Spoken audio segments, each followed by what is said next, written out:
साथ संगत जी, प्यार से कहना धन निरंकार जी। साथ संगत जी, आशा करता हूँ निरंकार प्रभु की कृपा से आप सभी अच्छे होगे, स्वस्थ होगे। जहाँ भी होगे साथ संगत जी अपना जीवन सेवा सत्संग सुमरन करते हुए व्यतीत कर रहे होगे। साथ संगत जी, आप जी के चरणों में बहुत ही सुंदर विचार आशा है प्रवान करें साथ संगत जी, और ध्यान से सुने। साथ संगत जी, रोहन की एक युवा गुरसिक जिसकी आंखों में सतगुरु के लिए असीम श्रद्धा थी और दिल में संगत के लिए अटूट प्रेम। रोहन के लिए निरंकारी भवन उसका दूसरा घर था और वहाँ के गुरसिक उसका परिवार। साथ संगत जी, इस परिवार में एक व्यक्ति थे जिनका नाम सोहन लाल जी था, जो रोहन के आदर्श थे। सोहन लाल जी की उम्र 50 वर्ष के पार थी। उनका जीवन सेवा सुमरन और सत्संग की मिसाल था। साथ संगत जी, जब वह सेवा करते तो लगता मानो उनके हाथ नहीं बल्कि स्वयं सद्गुरु की रहमत काम कर रही हो। जब वह मीठे वचन बोलते तो लगता जैसे कानों में शहद घुल रहा हो। उनका चेहरा हमेशा एक नूर से चमकता था। साथ संगत जी, एक ऐसी शांति जो हर किसी को अपनी ओर खींच लेती थी। रोहन हमेशा सोचता कि बड़ा होकर मुझे सोहन लाल जैसा ही बनना है। सब कुछ ठीक चल रहा था, संगत में प्रेम और आनंद की धारा बह रही थी, लेकिन फिर धीरे धीरे कुछ बदलने लगा। इतना धीरे कि किसी ने ध्यान ही नहीं दिया साथ संगत जी, सिवाय रोहन के। कहानी में रहस्य का पहला धागा तब बुना गया साथ संगत जी, जब एक बड़े समागम की तैयारियां चल रही थी। सोहन लाल को लंगर की व्यवस्था का प्रमुख बनाया गया था। उन्होंने हमेशा की तरह बेहतरीन काम किया। समागम के बाद जब सब उसकी तारीफ कर रहे थे तो रोहन ने उन्हें कुछ गुरसिखों के बीच यह कहते सुना कि अगर मैं यह जिम्मेदारी ना संभालता तो सब गड़बड़ हो जाता।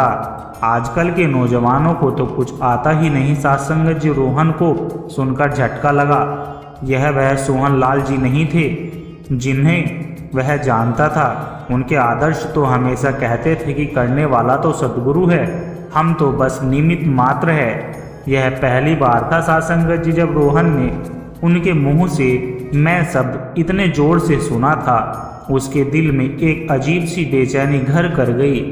कुछ हफ्तों बाद एक और घटना हुई साथ संगत जी। भवन में सफाई सेवा चल रही थी। एक नए संत रमेश भाई जी, जो अभी अभी मिशन से जुड़े थे, उत्साह में झाड़ू लगा रहे थे। गलती से थोड़ी धूल सोहन लाल जी के पैरों पर आ गई। रमेश भाई ने तुरंत हाथ जोड़कर माफ़ी मांगी, लेकिन साथ संगत जी, सोहन लाल जी का चेहरा तमतमा गया। उन्होंने ऊंची आवाज़ में कहा कि अकल नहीं है, सेवा कर रहे हो या दिखावा? अभी 2 दिन नहीं हुए संगत में आए हो और सर पर चढ़ने लगे हो। पूरा होल सन्न रह गया। साथ संगत जी, सोहन लाल जी जो हमेशा सहनशीलता की मूरत थे, आज इतना क्रोधित। रमेश भाई की आंखों में आंसू आ गए और वह चुपचाप एक कोने में चले गए। साथ संगत जी, रोहन ने देखा कि सोहन लाल जी के चेहरे का वो नूर, वो शांति कहाँ गायब हो गई थी। उनकी जगह एक अजीब सी कठोरता ने ले ली थी। अब रोहन का शक गहराने लगा। उसे लगने लगा कहीं सोहन लाल जी पर किसी बुरी नज़र का साया तो नहीं पड़ गया। साथ संगत जी, अब कोई उन्हें हमारे खिलाफ भड़का रहा है।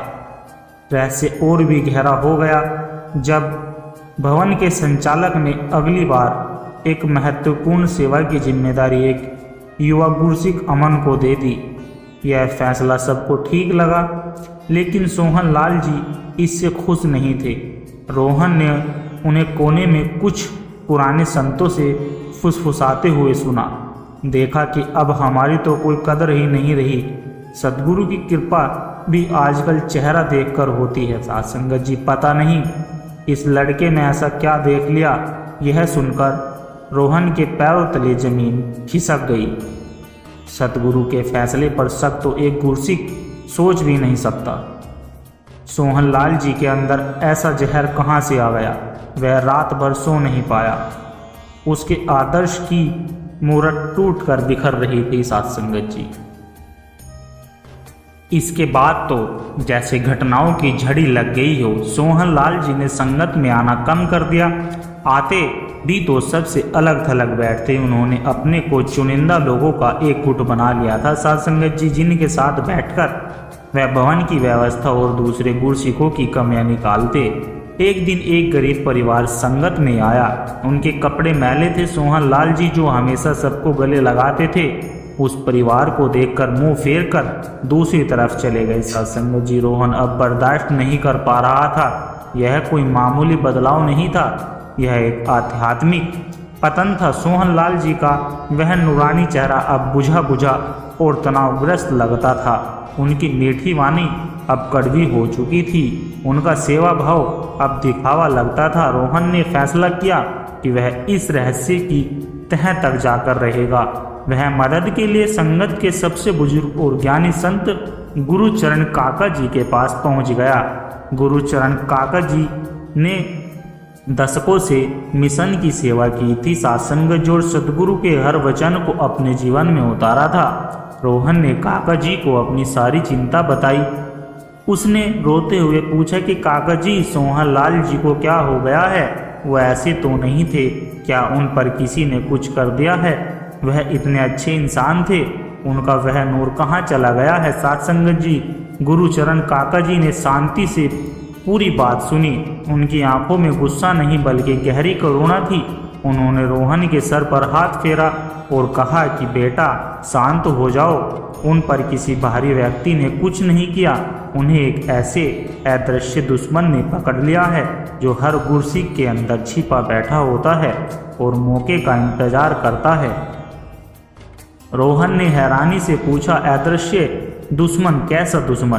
काका जी ने समझाना शुरू किया कि बेटा, जब एक गुरसिख सतगुरु के चरणों से जुड़ता है तो उसे ब्रह्म ज्ञान की दौलत मिलती है, लेकिन इस दौलत को संभाल कर रखना पड़ता है। इसे लूटने के लिए 7 चोर हमेशा घात लगाए बैठे रहते हैं। यह चोर कोई बाहरी नहीं, हमारे अपने मन के विकार है। एक गुरसिख को इन 7 कर्मों से हमेशा बचकर रहना चाहिए, वरना उसका कमाया हुआ सारा नूर, सारी शांति लुट जाती है। सोहन लाल जी अनजाने में इन चोरों के शिकार हो गए हैं। रोहन ने सत्संग की सांसें थम गई। उसने उत्सुकता से पूछा, कौन से 7 चोर काका जी? काका जी ने अपनी आंखें बंद की और एक एक करके गिनना शुरू किया। सत्संग जी, पहला और सबसे खतरनाक चोर है अहंकार। जब गुरुसिख को लगने लगे कि मैं सेवा कर रहा हूँ, मेरी वजह से संगत चल रही है, मुझे सब पता है, तो समझो पहला चोर उसके अंदर घुस गया। तुमने खुद सुना कि सोहन लाल जी ने कहा कि अगर मैं ना होता, उन्होंने सतगुरु को नहीं, खुद को सैरिये दिया। सत्संग जी, दूसरा चोर है निंदा। जब हम किसी दूसरे संत की बुराई या चुगली में रस लेने लगते हैं तो हम अपनी ही आध्यात्मिक ऊर्जा को खत्म कर रहे होते हैं। हमने दूसरों के घर का कूड़ा उठाकर अपने आंगन में डाल लिया। सोहन लाल जी ने रमेश भाई और अमन की निंदा करके यही भूल की। सत्संग जी, तीसरा चोर है वैर विरोध। मन में किसी के लिए गांठ बांध लेना, किसी से ईर्ष्या करना। जब सेवा की जिम्मेदारी अमन को मिली तो सत्संग जी, सोहन लाल जी के मन में उनके लिए वैर भाव आ गया।